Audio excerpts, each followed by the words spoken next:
बहनों भाइयों, शंख हर घर में होना चाहिए। शंख की ध्वनि से वातावरण की नकारात्मक ऊर्जाएं नष्ट होती हैं। शंख की ध्वनि से हमारा बुध ग्रह ठीक होता है। शंख की ध्वनि से हमारे अंदर की नकारात्मकता भी दूर होती है। शंख प्रत्येक घर में आवश्यक है।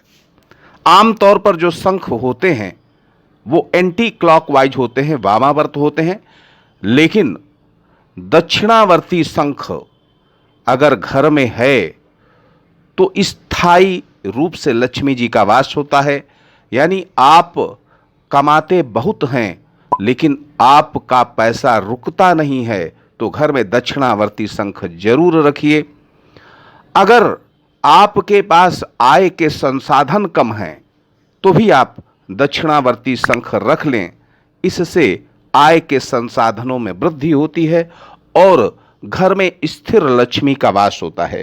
बहनों भाइयों, कहा जाता है कि दक्षिणावर्ती शंख जहाँ भी स्थापित किया जाता है वहाँ निश्चय ही भगवान नारायण का वास होता है और नारायण अब माता लक्ष्मी के साथ में निवास करते हैं।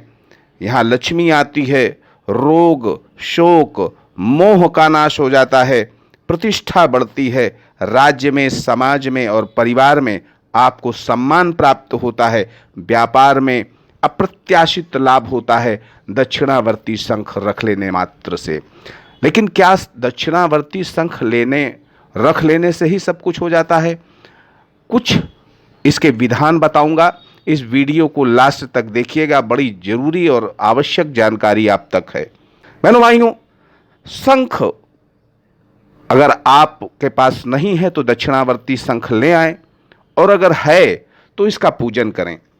बहनों भाइयों, अगर घर में आपको नकारात्मक ऊर्जा का आभास होता है तो एक काम करिएगा, आप इस दक्षिणावर्ती शंख में जल भर लीजिएगा और जो भी आपका देव स्थान बनाया हुआ है, पूजा स्थल बनाया हुआ है, वो परमात्मा चाहे शालिग्राम जी हों, चाहे नर्मदेश्वर शिवलिंग रखे हों, आप इस दक्षिणावर्ती शंख में भरे हुए जल से 7 बार उनके ऊपर से उतार लीजिए और उसके बाद पूरे घर में उस जल को छिड़क दीजिए। घर की नकारात्मक ऊर्जा नष्ट हो जाती है और बरकत चालू हो जाती है।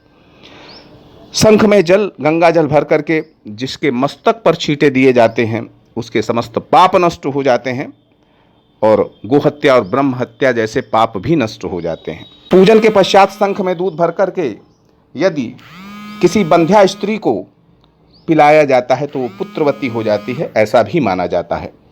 बहनों भाइयों, दक्षिणावर्ती शंख बहुत श्रेष्ठ वस्तु है और इसको घर में रखना चाहिए, ये मेरी सलाह है। एक बार प्रेम से बोलिए जय माता की।